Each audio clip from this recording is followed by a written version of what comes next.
Des, far from impressed. He wasn't the only coach over the weekend to feel like that, but a couple of Queensland derbies there, the Dolphins and Broncos with win number 2 for the season. The Broncos 12th, the Dolphins, they're first on the National Rugby League ladder after 4 rounds.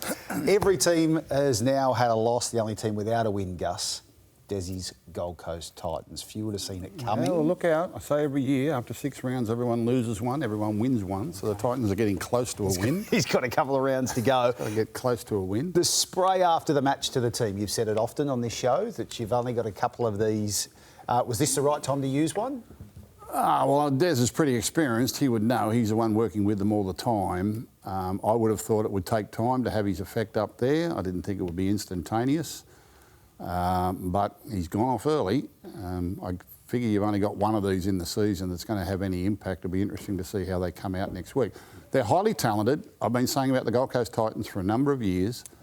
Until their mindset can turn to defence and not just running with the ball, then they will continue to shoot themselves in the foot the way that they do. They need to have a defensive mindset to complement the brilliant attacking game that they're capable of. But, you know, just running when you've only got the ball and not running when you haven't got it is not going to cut it in the NRL, and it hasn't done for them for a number of years.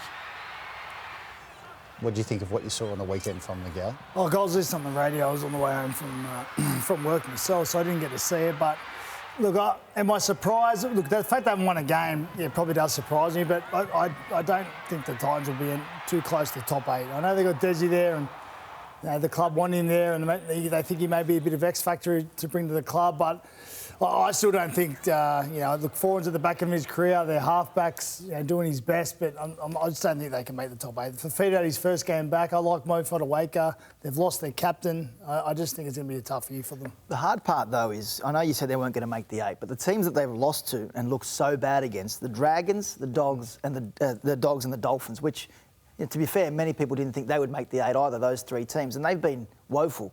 Yep. To the point where you actually ask questions, have they actually got worse than last year? I know Justin Holbrook, a lot of people felt that he was pretty hard done by the way he was treated at the end of the year, and they brought Des in and people said, OK, it's Des Hasler, he's got the experience, got the runs on the board, he'll turn this team around. But the hard part, I guess, for Titans fans is the fact that they actually don't look like they've improved at all.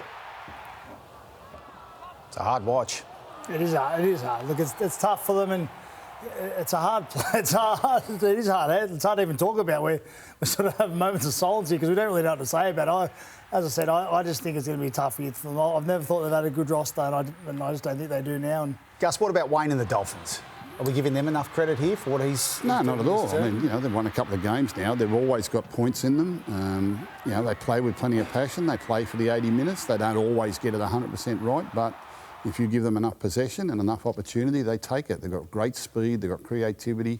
The young halfback, I think, is going to be a player of the future. You know, I like watching the Dolphins play, whether they win or lose. I like watching them play.